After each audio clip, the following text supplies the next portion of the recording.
तो सड़क पर है उत्तराखंड, दोषियों को मृत्यु दंड की बात हो रही है, मांग हो रही है। और इस वक्त हमारे साथ जो मेहमान मौजूद हैं, मैं आपको बता दूं कि इस वक्त हमारे साथ सूर्यकांत धस्माना जी हैं, प्रदेश उपाध्यक्ष हैं कांग्रेस के, वो कांग्रेस का पक्ष रखेंगे। हमारे साथ सुरेश जोशी जी मौजूद हैं, बीजेपी की ओर से सरकार का वो पक्ष रखेंगे। हमारे साथ कई और मेहमान भी मौजूद हैं, सबके पास चलेंगे। हमारे सहयोगी सतेंद्र बर्तवाल भी हमारे साथ हैं, उनके पास भी चलूंगी। पहला सवाल सुरेश जोशी जी आपसे ही है कि सड़क पर उत्तराखंड है, इंसाफ की मांग हो रही है, क्या चल रहा है उत्तराखंड में? नवरात्रों से पहले उत्तराखंड में एक तरफ तो नंदा सुनंदा की डोली निकली है नगर भ्रमण को, और दूसरी तरफ बेटी की अंतिम यात्रा निकली, वो भी इस हाल में। देखिए प्रियंका जी, आज आप और हम जब चर्चा कर रहे हैं तो सब जो है इस घटना से दुखी हैं, पीड़ित हैं, और सब लोग उत्तराखंड के स्तब्ध हैं। आज सबके मन में एक ही बात है कि आखिर उत्तराखंड की बेटी को कब और कितनी जल्दी न्याय मिलेगा। और उस परिवार के साथ हम सब लोग हैं। उस बेटी की जो आत्मा है उसकी शांति तभी होगी जब उसको बहुत जल्दी से जल्दी न्याय मिलेगा। देखिए, सरकार की तरफ से हर वो पहल, हर वो कोशिश की जा रही है कि जल्दी से जल्दी फास्ट ट्रैक कोर्ट के माध्यम से और पुलिसिंग के माध्यम से सारे सबूत इकट्ठे किए जा रहे हैं, और जिस अपराधी ने, जिन अपराधियों ने ये कांड किया है वो सब अपराधी हैं। उन अपराधियों को जल्दी से जल्दी कैसे कड़ी से कड़ी, कठोर से कठोर, और जो कानून के तहत इस देश में अंतिम सजा होती है वो अंतिम सजा उनको कैसे मिले। क्योंकि आज उत्तराखंड, पूरा उत्तराखंड की माताएं, बहनें, पूरा उत्तराखंड दुखी है, व्यथित है कि ऐसा कृत्य जो है कि उत्तराखंड में हुआ है। इसलिए जो है कि सरकार की प्रतिबद्धता है। लेकिन आपके कार्रवाई पर, जो कार्रवाई हो रही है उस पर सवाल भी उठ रहे हैं, कई सवाल खड़े हुए हैं। सबसे पहले तो जब पीड़ित परिवार स्थानीय पुलिस के पास पहुंचता है तो मामले को टरकाने की कोशिश होती है, और उसके बाद कार्रवाई की बात तब होती है जब मीडिया, सोशल मीडिया पर मामला तूल पकड़ता है। भरोसा नहीं हो रहा लोगों को। बताइए, सीएम धामी ने पीड़ित परिवार से बात की, पिता से बात की, उसके बाद भी लोग डटे रहे, वो हटने को तैयार नहीं थे क्योंकि लोगों को भरोसा नहीं हो रहा कि इंसाफ मिलेगा ही। देखिए प्रियंका जी, निश्चित तौर पर जिस तरह से परिवार व्यथित है और जिस तरह से लोग व्यथित हैं, इस तरह की जब स्थितियां बनती हैं तो लोग इस तरह का आक्रोश व्यक्त करते हैं, और आक्रोश व्यक्त करना जायज भी है। लेकिन मैं आपके चैनल के माध्यम से पूरे उत्तराखंड वासियों को पुष्कर सिंह धामी जी के द्वारा जो कार्य किए गए माननीय मुख्यमंत्री जी के द्वारा, उसमें मैं आश्वस्त कराना चाहता हूं कि निश्चित तौर पर अगर रेवेन्यू पुलिस के द्वारा उसमें ढील ढलाली हुई है तो उस पर भी कार्रवाई की जा रही है। अगर उस पर कोई भी अधिकारी, बड़े से बड़ा अधिकारी भी उस पर कहीं संलिप्त पाया जाएगा, उस पर भी कार्रवाई होगी। लेकिन कार्रवाई हो गई। सूर्यकांत धस्माना जी भी हमारे साथ मौजूद है। सूर्यकांत जी, लगातार यही दावे हो रहे हैं, चाहे हम उत्तराखंड पुलिस की बात कर लें, डीजीपी की बात कर लें, या सीएम पुष्कर सिंह धामी की बात कर लें, वो कह रहे हैं कि हम तो एक्शन ले रहे हैं, लगातार कड़े एक्शन ले रहे हैं और दोषियों के खिलाफ कार्रवाई भी होगी। लेकिन कई सवाल कांग्रेस की ओर से भी उठाए जा रहे हैं, आपका स्टेक? नहीं, मेरे का देखिए, ये बड़ा मैं बहुत क्षुब्ध हूं और मन इतना व्यथित और इतना दुखी है। मेरी अपनी बेटी है, सुरेश भाई भी हैं, उनकी बेटी हैं, हम सब की बेटी हैं, बहनें हैं, घरों में महिलाएं हैं। आप कल्पना करिए, एक ऐसे परिवार की बेटी, गरीब परिवार की बेटी, जो अपने परिवार को आर्थिक रूप से मदद करने के नियत से एक नौकरी के लिए एक रिसोर्ट में जाती है, एक होटल में जाती है। वहाँ वो इस सपने को लेकर के कि उसको कुछ आय होगी और अपने परिवार को मदद करेगी। उसके साथ जो कुछ हुआ, ये करने वाले कौन है? अब सरकार कर रही है, सरकार को करना है। पूरे प्रदेश के अंदर लोग सड़कों पर है। अभी मैं आपके यहाँ स्टूडियो में आने में मुझे पूरा 1 घंटा लग गया अपने दफ्तर से, जहाँ मैं 10 मिनट में आता था। जगह जगह लोग सड़कों पर हैं। अभी इस समय भी प्रदर्शन हो रहा है, लोग मोमबत्तियां लेके खड़े हैं, न्याय मांग रहे हैं। ये पृष्ठभूमि देखिए ना आप, और उनको संरक्षण देखिए, किन लोगों का संरक्षण है। एक व्यक्ति जो कोविड काल में एक बहुत कुख्यात व्यक्ति के साथ सारे नियम कानून तोड़ करके और दौरे में चला जाता है, उसके खिलाफ वो मामला दर्ज है।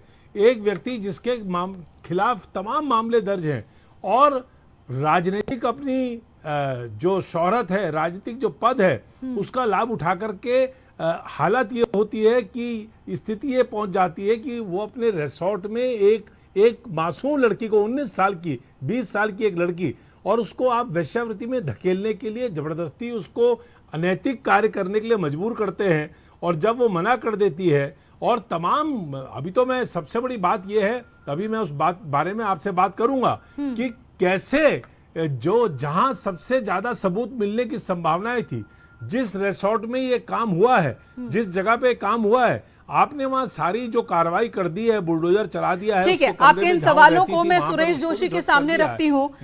एन राव जी भी हमारे साथ मौजूद हैं, रिटायर्ड डीसीपी हैं, उनके पास चलूंगी, लेकिन उससे पहले आपके इन सवालों को जोशी साहब के सामने रखती हूँ।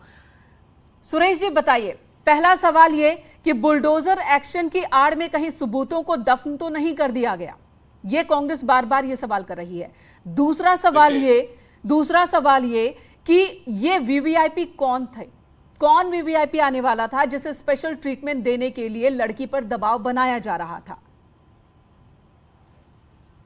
देखिए प्रियंका जी, मैं दो बातें बड़ी विनम्रता से आपके सामने रख रहा हूं। पहली बात कि कोई भी सबूत को मिटाने का या सबूत समाप्त करने का अभी तक न कोई प्रयास हुआ है, न जिस रिसोर्ट की बात की जा रही है उस रिसोर्ट पे कोई इस तरह का बुलडोजर टूट भी हुई है। उसके साइड के जो रूम्स हैं जहां पर फैक्ट्री थी, वहां ग्रामीणों ने आक्रोश करके आग भी लगाई है, वहां पर बुलडोजर भी चला है। लेकिन अभी आपने देखा होगा कि पौड़ी के जो असिस्टेंट एसएसपी हैं, उन्होंने जो है कि अपना एक बयान जारी किया है, जिसमें उन्होंने कहा है कि पुलिस ने वो सारे साक्ष्य जो भी उस घटना के घटित हुए हैं वो अपने पास इकट्ठी किए हैं। और साथ ही साथ लेकिन उसी पुलिस पर तो लोगों को भरोसा नहीं हो रहा ना, यकीन नहीं हो रहा है, तभी तो लोग जगह जगह सड़कों पर उतरे हैं, कैंडल मार्च निकाल रहे हैं। एक आंकड़ा रख देती हूँ, तथ्य रख देती हूँ, सामने रख देती हूँ।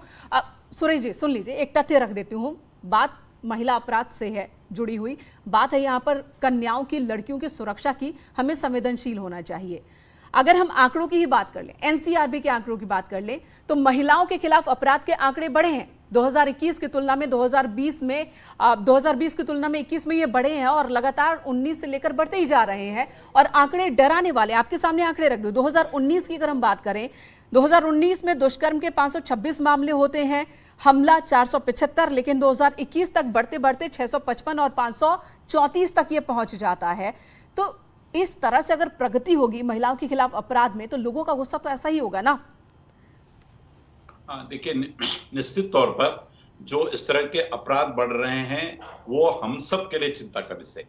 लेकिन जो हम आज ये कह रहे हैं कि आज तो देखो पूरा उत्तराखंड आक्रोशित है, निश्चित तौर पर देखिए पुलिस पे भी भरोसा नहीं होगा, सरकार पे भी सवाल उठेंगे। लेकिन प्रश्न ये है कि सरकार की मंशा बहुत साफ और स्पष्ट है कि वो कोई रसूखदार नहीं है, वो अपराधी हैं। हम आज उनको अपराधी को अपराध करने वाले की दृष्टि से देखते हैं, वो अपराधी हैं, इसलिए कोई रसूखदार नहीं है, कोई पावरफुल नहीं है। मैं ये आपके चैनल के माध्यम से आश्वस्त कराना चाहता हूं कि मेरी जब 2 दिन पहले ये जो घटना हुई थी, माननीय मुख्यमंत्री पुष्कर सिंह धामी जी से फोन पे बात हो रही थी, मैंने अपने जीवन में इतना व्यथित और इतना दुखी, उनकी जो वॉइस मेरे पास आ रही थी, उन्होंने मेरे से ये कहा कि अगर मैं आज मुख्यमंत्री के पद पर हूं, इस तरह का जो कृत्य उत्तराखंड में हुआ है मैं कुछ नहीं कर सकता हूं। तो उनका मुझे लगता है कि वो भावुक हो गए थे। तो इसलिए मुख्यमंत्री जी बहुत इस बात को लेकर व्यथित हैं, पीड़ित हैं, और निश्चित तौर पर मैं दावे के साथ कह सकता हूं कि पुष्कर सिंह धामी की सरकार पर हमको विश्वास करना चाहिए और उस अपराधी को, व्यथित होना, पीड़ित होना तब मायने रखेगा, व्यथित होना, पीड़ित होना तब मायने रखेगा जब इंसाफ मिलेगा, जब दोषियों के खिलाफ कठोर कार्रवाई होगी, ऐसी कार्रवाई जो मिसाल बने। एन राव जी, आपके पास आती हूं। राजस्व पुलिस की ओर से वो सहयोग नहीं मिला पीड़ित परिवार को, लड़की की गुमशुदगी की रिपोर्ट लेकर वो पहुंचते हैं और उन्हें 2-3 दिनों तक टहलाया जाता है। ये रवैया रहेगा तो पीड़ित परिवार, वो तो खुद पीड़ित है, उसके साथ इंसाफ के लिए लड़ाई लड़नी चाहिए, उसको इंसाफ दिलाने में जिन लोगों को आगे आना चाहिए वही परेशान करते हैं, तभी तो लोगों को भरोसा नहीं हो रहा। देखिए, पुलिस डिपार्टमेंट को लोगों पर भरोसा रखने के लिए जो कानून में निहित जो कार्रवाई है वो करनी चाहिए। इस केस में जैसे 2-3 दिन वो भटकते रहे, उनकी रिपोर्ट नहीं लिखी गई या उनके साथ कोई कार्रवाई नहीं की या उनकी गुमशुदगी को ऐसे लाइटली लिया गया, ये व्यवहार जो पुलिस का है, इसी बातों से ही लोगों का विश्वास पुलिस से हटता है। और ये इसको संज्ञान में लेना चाहिए। सीनियर ऑफिसर्स देखें, जो आदमी इसमें गुनाहगार है, जो पुलिस ऑफिसर ने अपनी ड्यूटी में डिरेक्शन किया है, यानी ड्यूटी को ठीक से नहीं निभाया है, उसके खिलाफ सख्त से सख्त कार्रवाई हो, ताकि लोगों में फेथ हो और आगे कोई पुलिस ऑफिसर ऐसी इस प्रकार की ऐसी कोई लापरवाही ना करे जिससे आम पब्लिक को इसमें खामियाजा भुगतना पड़े। तो ये वाला एक बड़ा सीरियस मामला था, इसलिए इसको सीरियसली लेना चाहिए था। तो लेकिन अगर पुलिस की कहीं लापरवाही है, मेरे ख्याल से पुलिस डिपार्टमेंट में या सीनियर ऑफिसर्स ने इसमें इंक्वायरी, डिपार्टमेंट ने इंक्वायरी शुरू की होगी या इंटरनल इंक्वायरी शुरू की होगी, लेकिन पता करने राव के लिए साहब, कि क्या वास्तव में ही ऐसी कोई बात हुई थी या नहीं थी। अगर हुई थी तो एज पर लॉ डिपार्टमेंट के हिसाब से उनके खिलाफ कार्रवाई होनी चाहिए। जी राव साहब, इस तरह के मामलों में अक्सर देखने को मिलता है कि पुलिस की ओर से पहला रवैया होता है कि केस को टरका दो, मामले को रफा दफा कर दो। जब भी कोई लड़की इस तरह से गुमशुदा होती है तो पहले पीड़ित परिवार को इस तरह से एहसास कराया जाता है कि तुम्हारी लड़की कहीं भाग न गई हो। यह एहसास कराने की कोशिश होती है पुलिस की ओर से, मामले को रफा दफा करने की कोशिश होती है। अगर सोशल मीडिया यहां पर न आया होता तो आज इंसाफ की लड़ाई इतनी बड़ी ना हुई होती। देखिए, ये जो रवैया है पुलिस का, ये बिल्कुल ढुलमुल रवैया, बिल्कुल ठीक नहीं है। और ये बिल्कुल आप सही कह रहे हो, ये मामला अगर सोशल मीडिया के थ्रू या टीवी के थ्रू या टीवी चैनल के माध्यम से पब्लिक तक नहीं जानकारी होती तो शायद ये दबाई रह जाता। और ऐसे ऐसे बहुत से मामले हमारे भारत में हैं।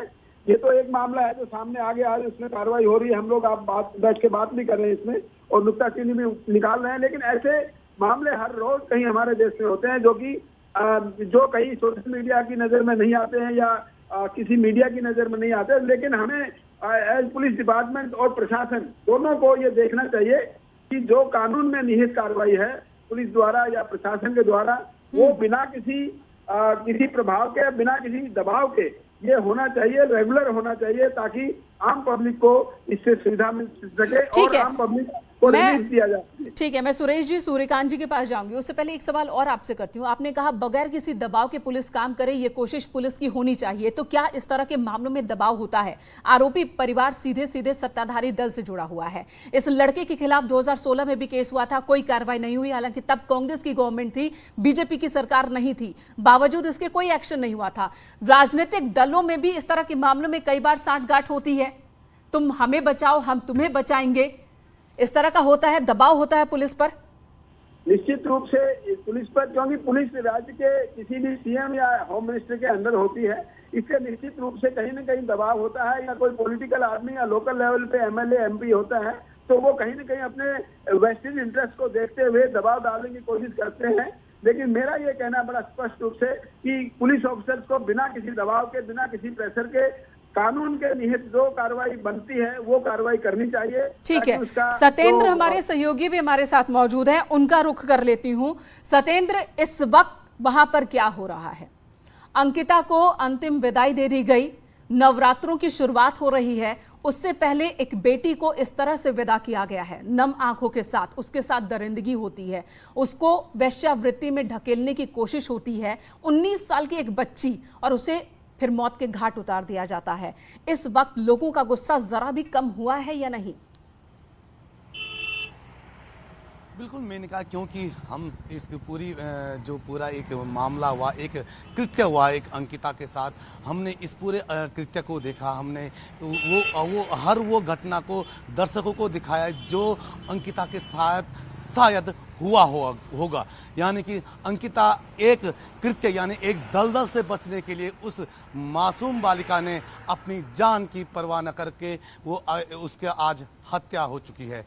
लेकिन आज भी सबसे बड़ा एक सवाल यहीं पे खड़ा हो जाता है, क्योंकि अभी हम देख रहे हैं कि एक तरफ जिस तरीके से विपक्ष लगातार सवाल कर रहा है और पक्ष अपनी दलीलें भी दे रहा है, जनता सड़कों पे है, जनता लगातार एक मांग कर रही है कि दोषियों के ऊपर सख्त कार्रवाई हो। और भले ही उत्तराखंड सरकार में और खुद मुख्यमंत्री पुष्कर सिंह धामी ने इस पूरे मामले को जल्द से जल्द जो दोषियों को सजा देने की बात भी कही हो, लेकिन अभी भी उस परिवार को एक लंबी लड़ाई उस मासूम के लिए लड़ना पड़ेगा। उस मासूम के जो हत्यारे हैं उनको कहीं ना कहीं एक जैसे जिस तरीके से बात चली कि फांसी की सजा तक यानी फांसी के फंदे तक उस मासूम के लिए लड़ना पड़ेगा। ये क्योंकि जो अभी पूरा एक घटनाक्रम ये देखने को मिला है, उस घटनाक्रम में आज भले ही सड़कों पे लोग थे, अभी भी आगे भी कुछ दिनों तक रहेंगे, लेकिन ये जो दर्द लोगों के जो दर्द उस परिवार के दिलों में था, उनकी आंखें नम थी, जो लोगों के अंदर एक गुस्सा था कि उत्तराखंड की एक देवभूमि माने जाता है, इस देवभूमि में इस तरीके की कृत्य एक मासूम के साथ एक होटल और एक रिजॉर्ट में जो मासूम अपने एक परिवार का एक हाथ बढ़ाने के लिए पहली बार घर की दहलीज से बाहर निकली थी और पहली बार वो निकली थी, अभी पहली सैलरी तक नहीं मिली थी और उसके साथ ऐसा कुछ होता है। परिवार को कहाँ इंतजार था कि पहली सैलरी उसे मिलेगी, एक खुशी का पल होगा।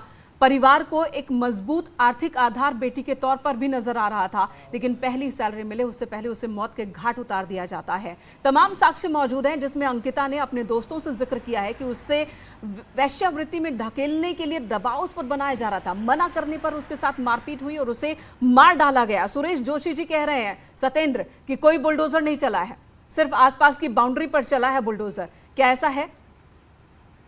बुलडोजर एक्शन पर पहले वाहवाही की कोशिश होती है, जब सवाल उठते हैं तो उससे बचने की भी कोशिश दिख रही है।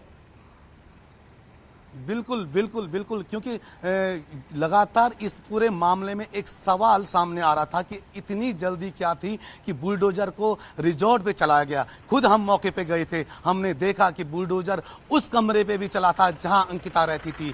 अंकिता का बिखरा हुआ सामान साफ तौर पे एक सवाल खड़े कर रहा था कि आखिर में इस कमरे पे एक बुलडोजर क्यों चलाया गया। यहाँ तक कि एक सवाल सबसे बड़ा जो सामने आ रहा है, यानी कि जो लोगों के मन में भी है, लोग हमसे भी पूछे, खुद उस अंकिता के पिता के साथ जब मैंने आज उनका इंटरव्यू किया, उन्होंने भी इस सवाल को उठाया कि आखिर वो कौन वीआईपी था जो उस दिन उस रात को रिजॉर्ट में आने वाला था, और वो कौन वीआईपी था जो उस रात रिजॉर्ट में पहुंचा था, और जो सीसीटीवी कैमरे वहां पे लगे थे उनकी आखिर में वो डीवीआर कहां है, कहां उन सीसीटीवी जो सुरेश जोशी जी से सवालों का जवाब लूंगी। सुरेश जोशी जी, उस रजिस्टर में कहां वो रजिस्टर है? सुरेश जी सुना आपने, और तस्वीरें भी हम आपको दिखा रहे हैं, बुलडोजर एक्शन की तस्वीरें दिखा रहे हैं। पहले तो एक्शन होता है, शायद ये कोशिश रही होगी कि लोगों का गुस्सा शांत हो जाएगा, इससे एक्शन देख करके वाहवाही होगी कि तुरंत एक्शन लिया गया। लेकिन अब सवाल उठ रहे हैं कि कहीं सबूतों पर बुलडोजर तो नहीं चला है। जब सवाल उठे तो इससे पलटने की कोशिश हो रही है। बुलडोजर तो चला है उस कमरे पर भी जहां अंकिता रहती थी। नहीं, पहले मैं आपको बहुत एक विनम्रता से बताऊं कि ये जो घटना है, ये अंकिता को न्याय दिलाने के लिए वो हर कदम उठाया जा रहा है सरकार की ओर से कि जल्दी से बताइए ना, वो वीआईपी कौन था? वो वीआईपी कौन था जिसके लिए स्पेशल ट्रीटमेंट की डिमांड हो रही थी? देखिए सुनिए, तो आप पूरी बात सुनिए। आपने प्रश्न किया, मैं प्रश्न का उत्तर दे रहा हूं मेनिका जी। देखिए, पहली बात मैं आपको बताऊं कि वो वीआईपी कौन है और वहां पर किस किस तरह की घटनाएं हुई हैं और क्या क्या वहां पर बीता है, ये सब अभी जांच का विषय है। जांच चल रही है। बहुत जल्दी आपके चैनल के माध्यम से प्रदेश को यह भी बतलाया जाएगा कि भाई वहां पर क्या क्या घटित हुआ है। आप थोड़ा विश्वास रखिए। देखो, ये विषय क्या है, लेकिन डीवीआर कहाँ है? सीसीटीवी कैमरे तो दिख रहे हैं जगह जगह लगे हुए शो पीस की तरह, लेकिन डीवीआर कहाँ है ये किसी को पता ही नहीं है। देखिए, मैं आपको बताऊं कि डीवीआर भी आएगी, सीसीटीवी कैमरों के माध्यम से जो वहां पर हुआ वो भी आएगा। जैसे आपने देखा कि वीडियो चैटिंग का वो सब्जेक्ट आया, वो भी आया है, और कौन लोग उस बिटिया को वहां से उठा करके नदी में फेंकने के लिए ले गए, वो भी विषय आएगा। कोई ऐसा विषय, ऐसा सबूत नहीं छूटेगा कि जो कृत्य उन्होंने किया है उससे वो बच पाएंगे, क्योंकि पुलिस जिस तरह से काम कर रही है और जिस तरह से अधिकारी इस पूरे प्रकरण पे लगे हैं और जिस तरह से स्वयं मुख्यमंत्री जी इसकी मॉनिटरिंग कर रहे हैं, इसलिए मैं आपको आश्वस्त कराना चाहता हूं कि उस बिटिया को न्याय दिलाने के लिए हर वो कड़े से कड़ा कदम उठाया जाएगा जो सरकार को करना है, और जो कानून संबद्ध जो चीजें हो रही है वो सब कुछ होगा। ये आज हम आपके चैनल के माध्यम से आश्वस्त करना चाहते हैं कि आपको थोड़ा विश्वास रखना पड़ेगा। ठीक है, क्या फास्ट ट्रैक कोर्ट में ये केस चलेगा? फास्ट ट्रैक कोर्ट में केस चलेगा? देखिए मेनिका जी, फास्ट ट्रैक कोर्ट में भी केस चलेगा हमसे प्रश्न पूछे जा रहे हैं, हम सरकार में हैं, हमारा दायित्व है उत्तर देना, लेकिन हम आप उत्तर सरकार आपको दे में रहे हैं, आप सरकार में हैं, और जो आरोपी परिवार है वो भी सत्ता दल से ही जुड़ा है, तो सवाल आपके सामने तो बहुत बड़े बड़े होंगे। सूर्यकांत जी कुछ कहना चाह रहे हैं, सूर्यकांत जी कुछ कहना चाह रहे हैं, जी कहिए। मेनका जी मैं इसका भी उत्तर दे दूं प्लीज। मैं आऊंगी आपके पास, आऊंगी। सूर्यकांत जी का सवाल है वो तो ले लेते हैं।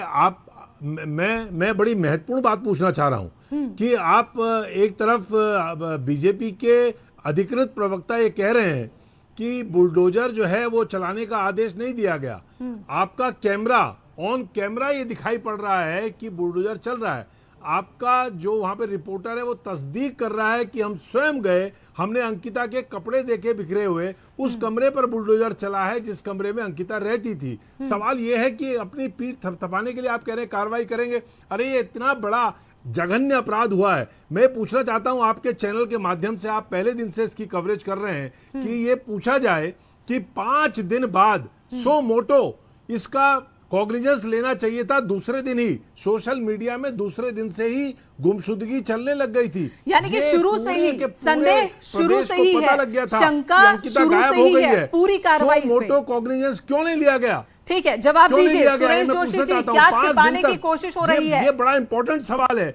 और दूसरी बात मैं आपसे ये कहना चाहता हूं कि आपने कहा, मैं आपको ये बताना चाहता हूं कि जो इनके परिवार का जो रसूख है, जो इनका परिवार का जो बैकग्राउंड है, हाँ। उस बैकग्राउंड के चलते पूरे प्रदेश की जनता को शक है कि तमाम जो सबूत हैं जो, और ये बड़ा इंपॉर्टेंट सवाल है, सवाल हो गया। सूर्यकांत जी जवाब देते हैं, सुरेश जोशी जी आप जवाब दीजिए सभी सवालों का। कौन वीआईपी था? मेनका जी कौन वीआईपी था जो आने वाला था? मेनका जी एक एक कर बात जी। देखिए पहली बात तो मैं बताऊं कि वहां पर उस फैक्ट्री पे आग लगा दी गई, क्या आगजनी करने के लिए किसी सरकार ने आदेश दिया? बुलडोजर का सवाल किया उन्होंने, सुरेश जोशी जी आपकी तो उन्होंने बात ही नहीं की, उन्होंने बुलडोजर पे सवाल किया। उनका कहना है कि क्या कुछ छिपाने की कोशिश हो रही है। सरकार के कहने पे गया बुलडोजर, किसी नेता के कहने पे गया बुलडोजर, पुलिस के कहने पे गया, जिला प्रशासन और पुलिस प्रशासन मना कर रहा है। जोशी जी जिला प्रशासन और पुलिस, सूर्यकांत जी जवाब दे लीजिए। तमाम सूर्यकांत जी जवाब दे। बड़ी इंपॉर्टेंट बात है, मैं इस बात से बड़ा दुखी हूँ। मैंने पहले दिन ये बात उठाई और मैं आज ये बात पूछना चाह रहा हूँ कि ये स्पष्ट। ठीक है सूर्यकांत जी आपका सवाल आ गया, जवाब तो उन्हें देने दीजिए, वो खुद बचना चाहते हैं और आप इस तरह से समय किल कर देंगे तो जवाब न दे पाएंगे वो। मैं 20 सेकंड की बात कर रहा हूँ कि मुझको एक जोशी जी सुनिए, मैं कोई राजनीति नहीं कर रहा हूँ, मैं 20 सेकंड में एक सवाल पूछ रहा हूँ कि आपको ये स्पष्ट कर देना चाहिए कि बुलडोजर भेजने का आदेश वो शासन प्रशासन का था, किसी नेता का था या जिला प्रशासन का था? ठीक है, अब जवाब ले लेते हैं, अब जवाब ले लेते हैं सूर्यकांत जी, अब जवाब ले लेते हैं। पूरे सोशल मीडिया में ये पीठ थपथपाई जा रही है। ठीक है, अब जवाब ले लेते हैं। सुरेश जोशी जी, किसने आदेश दिया बुलडोजर चलाने का? तस्वीरों में दिख रहा है, क्या पहले पीठ थपथपाने की कोशिश हुई और अब यही उल्टे पड़ गया? दसमाना जी, आप इस प्रदेश के एक बहुत बड़े नेता हैं, आप एक बड़ी पार्टी को बिलोंग करते हैं, जिले की जो सबसे बड़ी पिता हूं एक बच्ची का, आप भी पिता हैं तो लीजिए सुरेश भाई, आप भी बेटी के बाप हैं, मैं भी बेटी का बाप हूं। आप क्यों टाइम किल कर रहे हैं? बेटी का बाप मैं भी हूं भैया, सभी बेटी के बाप हैं। संवेदनशीलता के साथ, संवेदनशीलता के साथ प्लीज आप मेरी बात को सुनिए। देखिए पहली बात मैं बताऊं कि जिले का सबसे बड़ा अधिकारी जिलाधिकारी होता है। जिलाधिकारी ने बहुत स्पष्ट तौर पे टीवी के सामने आके और आपके लिखित में बोल दिया है कि हमने वहां पर बुलडोजर चलाने की कार्रवाई नहीं की, नंबर 1। अब उसके बाद कौन करेगा, पहला विषय समझना चाहिए। दूसरी बात यह है कि जब इस तरह के मोमेंटम होते हैं, इस तरह की चीजें होती हैं, अब आपने देखा होगा कि हमारी विधायक की गाड़ी तोड़ दी गई, आपने देखा होगा कि अपराधियों को मारने के लिए किस तरह का वो जो है कि उनको वो हुआ है, क्योंकि ये होना ही था भाई। इस तरह का जब सुरेश जोशी जी, घटना होगी, सुरेश जोशी जी, इस जवाब से तो लग रहा है कि आप खुद ही सवाल में फिर फंस गए। बुलडोजर का एक्शन अगर डीएम ने आदेश नहीं दिया तो बुलडोजर चल कैसे गया? क्या आम लोगों ने बुलडोजर चला दिया? पुलिस की मौजूदगी में क्या आम लोगों ने यह काम कर दिया? क्या वहां पर पुलिस की मौजूदगी नगण्य है? आप खुद ही सवालों में घिर रहे हैं इस जवाब के साथ। सुनिए, पुलिस तो वहां पर भी खड़ी थी जहां पर को विधायक की गाड़ी तोड़ी गई, पुलिस तो वहां पर भी खड़ी थी जहां पर को आग लगाई गई। जब इस तरह के मोमेंटम होते हैं तो इस तरह के मोमेंटम में जो जनता का आक्रोश होता है उसमें कई प्रश्न खड़े होते हैं। वहां पर देखो पब्लिक मूवमेंट में हम जो है कि एकदम इस तरह की कार्रवाई भी नहीं कर सकते हैं। तो ये घटनाएं वो होती है, लेकिन ये सारे विषय जांच के तो हैं। आप एक लाइन में क्लियर कर दीजिए सुरेश जोशी जी, एक लाइन में क्लियर कर दीजिए, एक लाइन में क्लियर कर दीजिए, क्या बुलडोजर जो चला वो डीएम और पुलिस प्रशासन के कहे बगैर चल गया, बिना निर्देश के चला गया? कोई अज्ञात व्यक्ति ने आकर बुलडोजर चला दिया? एक लाइन में क्लियर कर दीजिए। मेनका जी, ये तो आपके सारे और बड़ी साजिश है, दिखा रहे हैं, और बड़ी साजिश है। हो सकता है पुलकित के पिता ने वो बुलडोजर भिजवाया हो। अरे अब आप क्यों इसको दसवाना जी इस तरह से भटका रहे हैं चीजों को? देखो इतना मतलब जो है कि सीरियस मैटर है, मैं नहीं भटका रहा हूं, संवेदनशील मैटर है। आप उसको ठीक है, राजनीति नहीं करते, राजनीति नहीं करते, लेकिन जो सवाल है जहाँ लूप होल है वहां तो सवाल उठेंगे ना, राजनीति नहीं करते इस पर। सत्येंद्र, मैं कांग्रेस बीजेपी नहीं कर रहा हूँ, मैं पक्ष विपक्ष नहीं कर रहा हूँ, मैं तो सीधा सवाल कर रहा हूँ। जो आपके अपराधी को बचाने के लिए सरकार कोई भी ऐसी चूक नहीं करेगी जो होती है, कोई चूक नहीं होने वाली है। अपराधी अपराधी है, उसको सजा होगी। और किसी भी स्तर तक जो इस तरह की बातें आ रही हैं वो बिल्कुल गलत है। सरकार जो है कि हर स्तर पर चाहती है, चाहे फास्ट ट्रैक कोर्ट की जब हमने बात कर दी है, हमने कह दिया है कि पुलिस एक एक चीज की जांच करेगी, और पुलिस के अधिकारियों के बयान आ गए हैं, डीएम का बयान आ गया है, और सरकार खुद मॉनिटरिंग कर रही है, मुख्यमंत्री जी खुद मॉनिटरिंग कर रहे हैं। इसलिए इस केस में बचने वाला कोई भी नहीं है। मैं हाथ जोड़ करके आपसे प्रार्थना करता हूं कि प्लीज इस पर राजनीति मत कीजिए। ये विषय बड़ा संवेदनशील है, ये हमारी बेटी का विषय है। साहब कौन राजनीति कर रहा है? कमाल की बात है, आप उल्टा आरोप लगा रहे हैं। अपराधी है उनको मैं आपसे सवाल एक सीधा सा कर रहा हूं। नहीं है, ठीक है, ठीक है। इस पर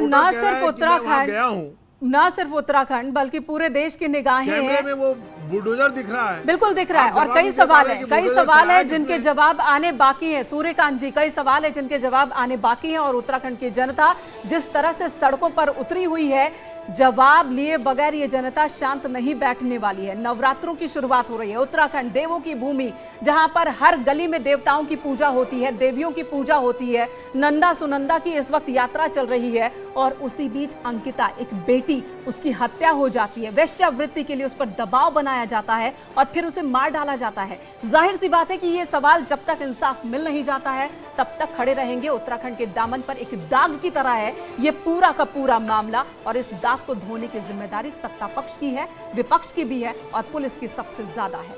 धन्यवाद इस वक्त आप सभी का हमारे साथ बातचीत करने के लिए, चर्चा करने के लिए। हर्षा का रुख कर लेंगे बाकी की खबरों को जानने के लिए।